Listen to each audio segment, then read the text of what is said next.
Quand on part à l'aventure, quand on part en quête, il faut se définir un objectif, l'endroit où l'on veut aller, le Graal que l'on cherche à obtenir, la progression que l'on souhaite avoir.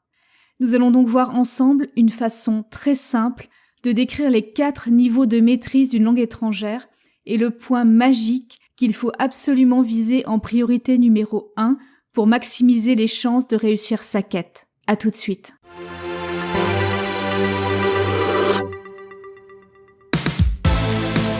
Bienvenue dans le podcast Language Booster, l'émission qui combine les techniques des plus grands polyglottes, la psychologie de la performance, les dernières découvertes des neurosciences et les outils numériques, tout cela dans un but unique, vous permettre de passer au niveau supérieur dans votre maîtrise des langues. Alors il existe des référentiels officiels, académiques ou institutionnels, dont l'objectif est de déterminer où nous en sommes dans notre voyage vers la maîtrise d'une langue. En général, ces référentiels se basent sur notre niveau de compétence dans les 4 dimensions fondamentales que sont l'écoute, l'expression orale, la lecture et l'expression écrite. Une des échelles sans doute les plus connues et les plus utilisées autour du monde aujourd'hui, c'est le CE-CRL, le cadre européen commun de référence pour les langues.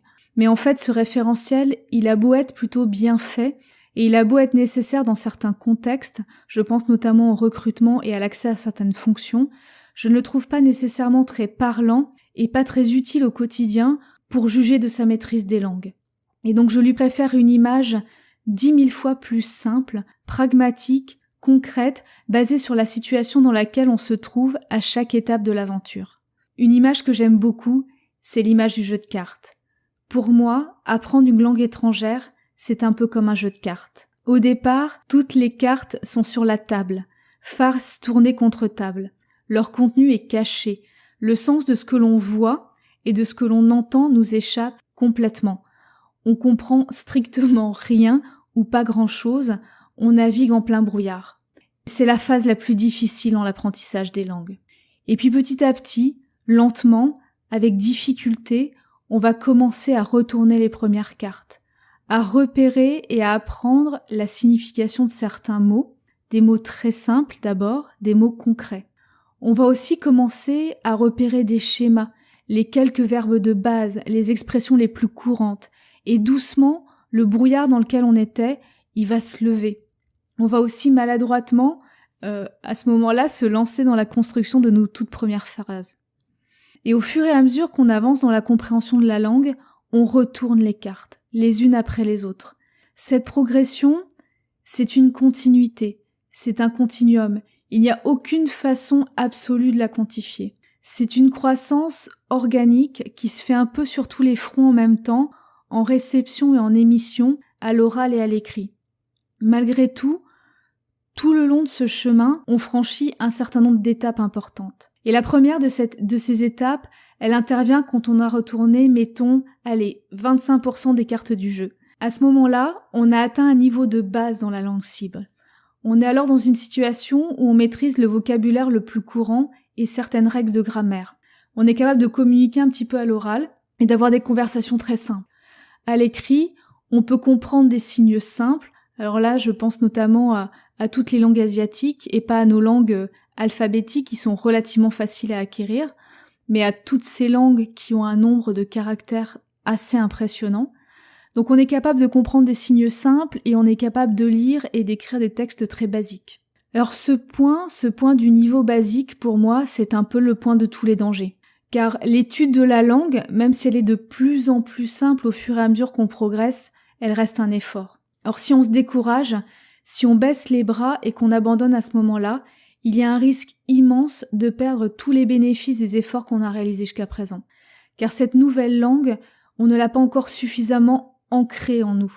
Le vocabulaire qu'on a appris n'est pas nécessairement passé en mémoire long terme et on n'a pas nécessairement eu le temps de créer tous les automatismes cérébraux, toutes les autoroutes neuronales nécessaires pour qu'elles fassent véritablement partie de nous. Et donc si on s'arrête là, on n'a strictement aucune garantie de retrouver ce que l'on a durement appris si on s'arrête quelques mois ou pire quelques années. C'est à ce moment-là qu'avoir appris à piloter son apprentissage, à être autonome dans sa progression et savoir personnaliser son parcours et les ressources qu'on utilise est sans doute le plus important, car c'est ce qui va permettre de mettre les niveaux de jeu, de plaisir et de motivation nécessaires pour aller plus loin. C'est un des points fondamentaux qu'on va voir ensemble dans les formations The Road to Mastery.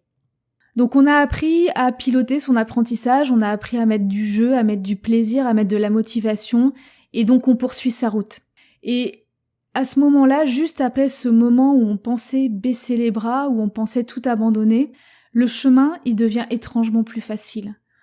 On s'aperçoit qu'on retourne de plus en plus de cartes, qu'on comprend de mieux en mieux ce qui se passe. On a accès à des ressources linguistiques de plus en plus motivantes. On commence à s'amuser et on escalade les niveaux beaucoup plus facilement et avec beaucoup plus de plaisir que ce qu'on aurait pu imaginer. En fait, il y a une espèce de cercle vertueux qui s'enclenche jusqu'au point magique qu'on appelle fluency. Et alors, il y a pas pour moi de traduction satisfaisante en français du mot fluency ou du mot fluent. On parle en français de parler couramment une langue. Sur les CV, on nous demandait autrefois d'écrire niveau d'anglais courant ou allemand courant, mais personnellement, ça ne m'a jamais vraiment parlé. Derrière le mot fluency en anglais, il y a la notion d'aisance, il y a la notion de facilité, la notion de fluidité. D'ailleurs, on n'est pas nécessairement fluent que dans une langue en anglais. On peut être fluent dans n'importe quel type de compétence, une compétence artistique, une compétence intellectuelle, dès lors qu'on la maîtrise avec aisance et fluidité. Et ce point de fluency, c'est un point magique, et à mes yeux, c'est l'objectif numéro 1 qu'il faut absolument se donner dans son chemin vers la maîtrise d'une langue. Pourquoi ? Parce que ce point de fluency, c'est à la fois un point de consolidation et un point de bascule. Quand on arrive à ce point et qu'on dépasse ce point, toute une partie du vocabulaire qu'on a appris est passée en mémoire long terme. Et on a développé tout un ensemble de mécanismes et d'autoroutes neuronales qui ont profondément ancré la langue en nous. C'est en ça que le point de fluency, c'est un point de consolidation. Certains vont jusqu'à dire que la nouvelle langue qu'on a acquise est devenue une part de notre inconscient ou de notre subconscient. Ce qui est clair en tout cas, c'est qu'à ce stade, l'effort cognitif nécessaire pour comprendre et s'exprimer dans la langue cible est considérablement minimisé. On pense, et parfois même on rêve dans notre nouvelle langue. Et si on ne l'utilise pas pendant quelques semaines, ou même quelques mois, certains vont même jusqu'à dire quelques années, cette langue, elle ne partira pas complètement et elle sera réactivable beaucoup plus facilement. Quand on atteint ce point de fluency, on a aussi retourné beaucoup plus de cartes. On va dire, plus de 50% des cartes qui sont sur la table. Ça signifie qu'on comprend sans effort une grande partie des contenus qui nous sont présentés, à l'écrit comme à l'oral, voire même la quasi-totalité des contenus qui nous sont présentés, et qu'on n'a aucune peine à participer à une conversation et à exprimer notre opinion. On peut avoir des interactions riches de sens avec les personnes qui nous entourent et avoir accès à de plus en plus de contenus motivants. En fait, à ce moment-là, progresser, c'est absolument plus un fardeau, mais un réel plaisir. En plus, il y a un véritable effet boule de neige qui s'enclenche, et c'est en ça que le point de fluency, c'est aussi un point de bascule. On connaît énormément de cartes sur la table, et toutes les cartes que l'on connaît nous permettent de deviner le sens des cartes qui les entourent, sans avoir besoin de nous référer à un dictionnaire en permanence. Et les nouveaux contenus passionnants qu'on débloque tous les jours nous apportent sans cesse de nouvelles cartes dans notre jeu. Et sans même s'en rendre compte, on en arrive parfois tout naturellement à apprendre le vocabulaire spécialisé des domaines qui nous intéressent le plus, quels qu'ils soient, mais aussi des pans entiers de culture et de littérature dans la langue que l'on apprend. Après le point de bascule que représente la fluency, ce n'est plus qu'une question de temps et d'exposition à la langue avant d'atteindre un niveau de maîtrise supérieur qu'on appelle l'excellence. Allez, disons qu'au niveau excellence, on a retourné 75% des cartes. Ce niveau 3, c'est l'excellence au sens le plus académique du terme. L'aisance et la fluidité dans la communication, associée à une connaissance plus intime de la culture et de la littérature du pays, mais aussi la maîtrise d'un niveau de langage plus nuancé, plus châtié et d'un vocabulaire spécialisé dans un ou plusieurs domaines. Malheureusement, là où il existe des techniques et des stratégies pour accélérer l'arrivée au point de fluency, et c'est tout l'objectif des formations Language Booster, il n'y a plus vraiment de raccourci vers l'excellence. En fait, c'est l'exposition à la langue, à la littérature spécialisée, à la culture, ainsi que votre participation à des discussions, des débats, des négociations, vous faisant sortir sans cesse de votre zone de confort que vous l'atteindrez. On peut expérimenter dans cette zone, de façon assez forte, la loi des rendements décroissants. À partir d'un certain niveau, aller chercher les derniers pourcents d'amélioration vers l'excellence demande beaucoup plus d'efforts que ce que nous a demandé d'atteindre le niveau de fluency. Et beaucoup de personnes, d'ailleurs, ne vont pas jusqu'à l'excellence et entretiennent leurs compétences dans la langue au niveau fluency sans nécessairement chercher à passer à ce niveau supérieur de maîtrise. L'aisance qu'ils ont acquise suffit à leurs besoins au quotidien, leurs besoins personnels, leurs besoins professionnels, et ils n'ont pas nécessairement l'intérêt ou la passion nécessaire pour aller plus loin. Et c'est ok, il n'y a pas de problème avec ça, ce n'est pas un problème en soi, car en fait ils ont déjà franchi le cap le plus important, le cap de la fluency. Et en gardant une exposition régulière à la langue, parce que j'espère que vous n'imaginez pas qu'on peut apprendre quelque chose pour toujours sans l'entretenir, il faut l'entretenir régulièrement, mais en gardant une exposition régulière à la langue, toutes ces personnes qui ont dépassé le stade de la fluency vont arriver à entretenir leur niveau de maîtrise sans trop d'efforts et dans la durée. Le point de fluency, c'est aussi le point que de nombreux polyglottes choisissent pour commencer l'étude d'une nouvelle langue. Parce qu'à temps constant, à temps d'étude constant, il est plus efficace ou plus rentable pour eux de travailler à atteindre la fluency dans une autre langue qu'ils souhaitent maîtriser que d'aller chercher péniblement les derniers pourcents qu'il faut aller gratter pour atteindre l'excellence.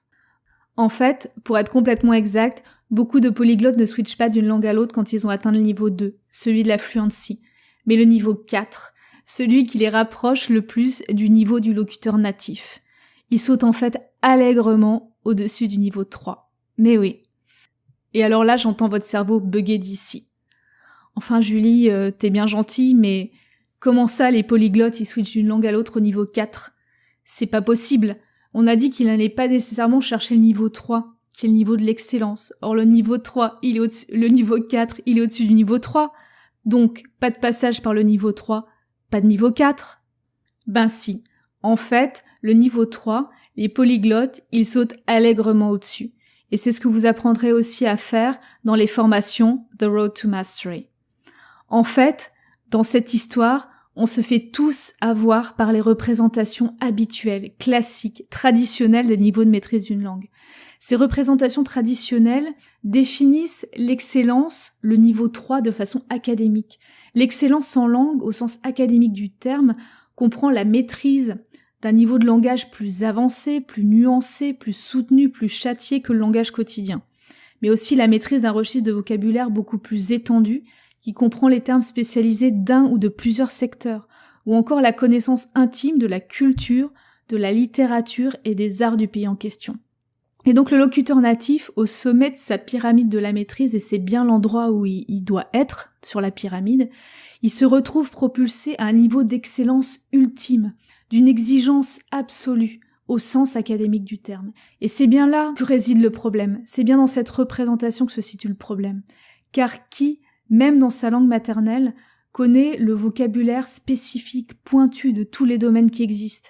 Les termes de la médecine, de l'aéronautique, du business, de la vente, de la négociation, mais aussi de la musique, de l'art ou de la gastronomie. On connaît en général le vocabulaire des domaines qui nous intéressent le plus, des milieux qu'on fréquente et celui de notre univers professionnel, mais pas celui de tous les autres. De même, faut-il nécessairement avoir lu Shakespeare, Goethe, Proust ou Homère dans le texte pour bénéficier des avantages du locuteur natif anglais, allemand, français ou grec ? Non, bien sûr que non.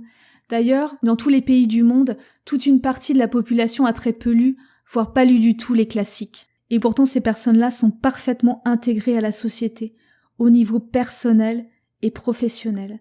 Et c'est ce point-là qui intéresse et qui fascine tous les polyglottes du monde. C'est ce point-là qu'ils cherchent absolument à atteindre. Ce point qui leur permet de se fondre dans la population d'un autre pays comme s'ils en étaient natifs et de bénéficier de tous les avantages associés. Et il n'est pas nécessaire d'atteindre l'excellence au sens académique du terme pour bénéficier de tous les avantages du locuteur natif. Là aussi, il y a un raccourci pour ça.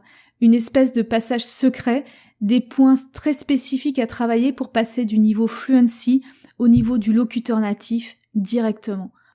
En résumé, pour terminer, quand vous prenez la route, quand vous partez en quête, il est très important d'être au clair sur l'objectif final que vous vous fixez pour vous-même.